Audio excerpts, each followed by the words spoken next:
Dito mga ka-adventure sa isang bayan sa probinsya ng Batangas, matatagpuan ang isang lugar na mayaman sa kultura, kasaysayan, masasarap na pagkain, and warm Batanggenyo hospitality. At ito mga ka-adventure ang bayan ng Rosario, Batangas.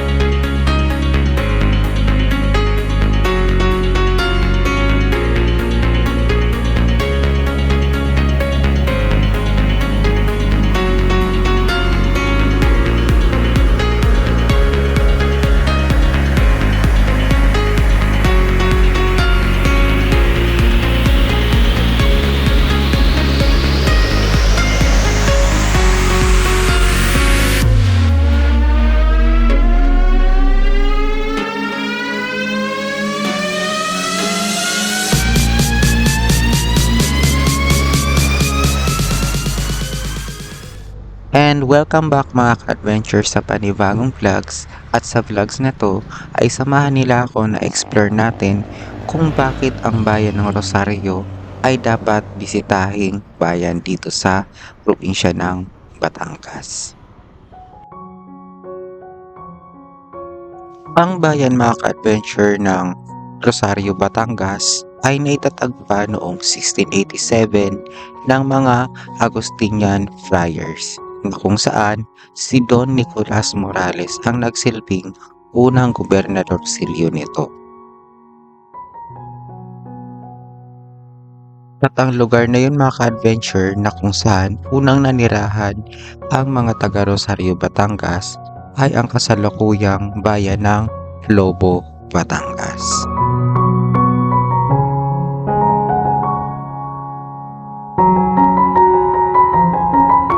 Kaya naman mga ka-adventure, lumipat sila sa isang ligtas na lugar na tinatawag na ngayon na Pinagbayanan sa bayan ng Taysan, Batangas.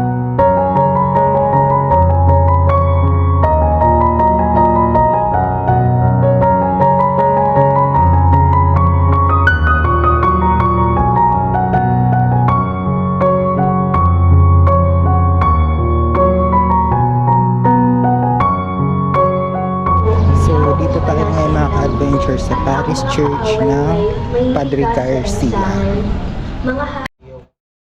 Pagkalipas mga ka-adventure ng mahabang paglalakbay ay sa wakas ay nanirahan na sila malapit sa tubig ng bayan, at nagtayo sila ng isang simbahang bato in honor of Our Lady of the Most Holy Rosary. At dahil mga ka-adventure sa debosyon ng mga taga rito sa lugar na to, ay tinawag itong bayan noon bilang Santo Rosario, na kinalaunan ay tinawag na Rosario, Batangas. Ang parish church na to dito mga ka-adventure sa bayan ng Padre Garcia ay nagpapaalala sa atin na minsan ang bayang ito ay ang town proper ng Rosario, Batangas.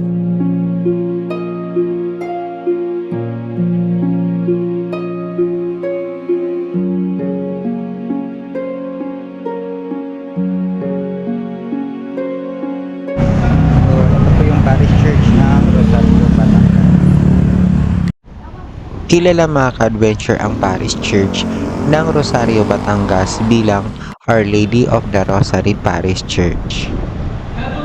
Matatagpuan mga ka-adventure ang simbahang ito sa kasalukuyang town proper ng Rosario, Batangas.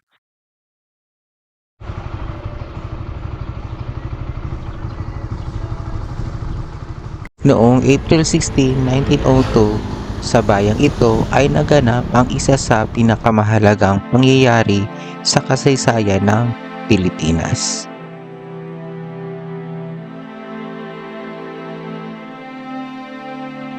Noong taong ding yun mga ka-adventure ay nilipat sa lugar na to malapit sa Tombol Spring ang bagong bayan ng Rosario, Batangas.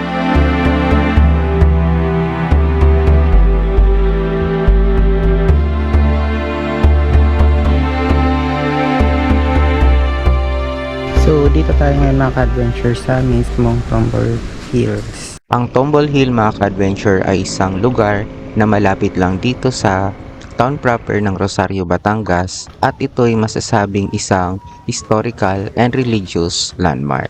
Masasabi natin mga ka-adventure na ang lugar na to ay isang pilgrimage site. Isang lugar na dinarayo mga ka-adventure dito sa bayan ng Rosario lalo na tuwing Holy Week.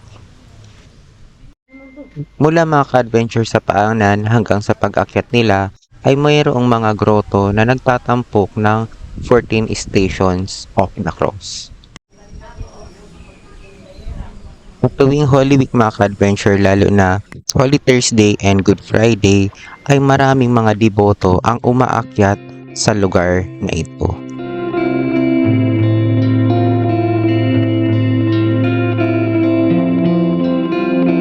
So sinasabi na dito talaga nilipat yung bayan. At sa paanan din mga ka-adventure ng burol na to ay posibleng dito matatagpuan ang Tombol Spring. Merienda muna.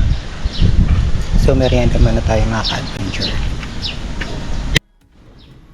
Pero sa ngayon mga ka-adventure, sa paanan ng burol na to ay dito na ngayon matatagpuan ang ilang mga government offices.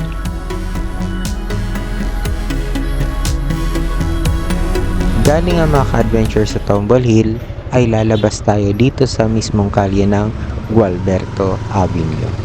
Ang kalsadang ito kasi mga ka-adventure ang nagdurugtong mula sa bayan ng San Juan papunta dito sa bayan ng Rosario, Batangas.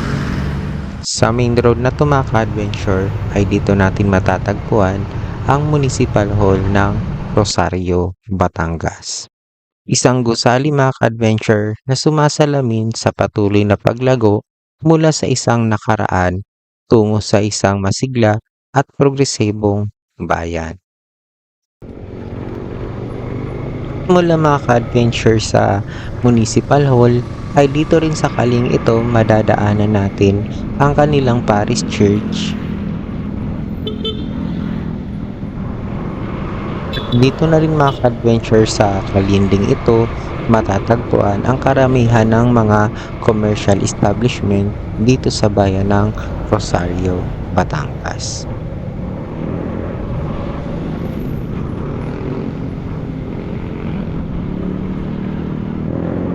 Madadaanan din natin dito mga ka-adventure ang tinatawag nilang night market.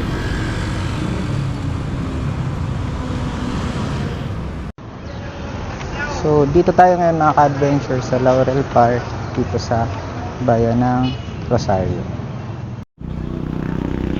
Matatagpuan mga ka-adventure dito sa puso ng Rosario, Batangas, ang publikong espasyo na ito ay nagsisilbing isang masiglang sentro ng komunidad na kung saan ang kasaysayan at modernong lokal na buhay ay maayos na nagtatagpo. So masasabi talaga natin mga ka-adventure na mapresko dito ang hangin sa park na ito. Sa ngayon mga ka-adventure, ang paligid ng plasang ito ay kilala na tambayan para sa mga lokal at sa mga manlalakbay na katulad natin. At mula rin dito mga ka-adventure sa plasang ito ay patuloy pa natin na i-explore ang bayan ng Rosario, Batangas. Sa bandang kanan mga ka-adventure ng kalsadang ito ay ito yung papuntang Padre Garcia, itong pakaliwa naman ay papuntang Taisan, Batangas. Pero pag diniretso natin ito mga ka-adventure ay papunta po ito ng Ibaan, Batangas.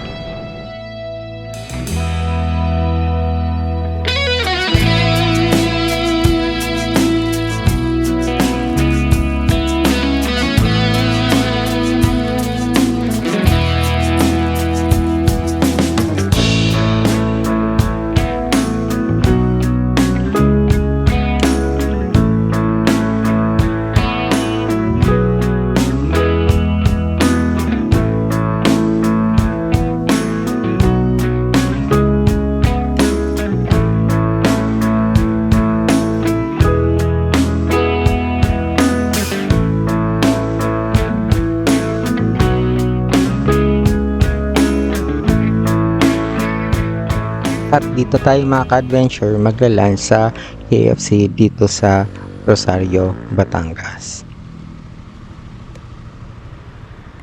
Isa rin mga ka-adventure bakit dinarayo ang Rosario, Batangas dahil sa bagong tayo dito na isang racing circuit na tinatawag na Batangas Racing Circuit.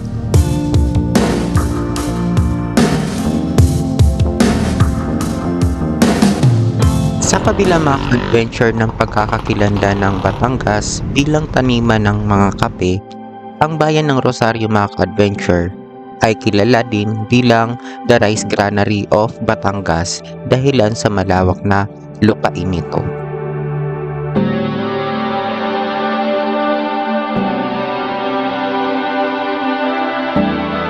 Bilang Rice Granary of Batangas, ang bayang ito ay patuloy na lumalago habang pinapanatili ang mga tradisyon at pamana nito.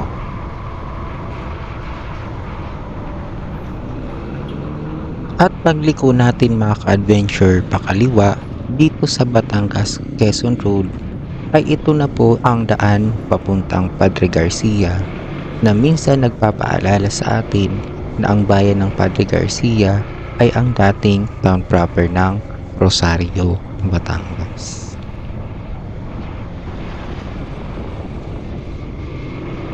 At sa pagtatapos mga ka-adventure ng ating vlogs dito sa Rosario, Batangas, napag-alaman natin na ang bayang ito ay higit pa sa isang mapayapang munisipalidad dito sa probinsya ng Batangas.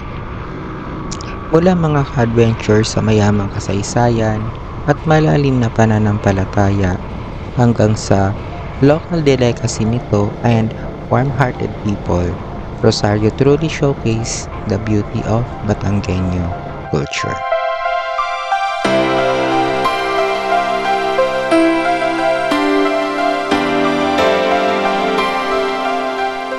And that's all for this vlogs mga ka-adventure, and thank you for watching and see you on my next video.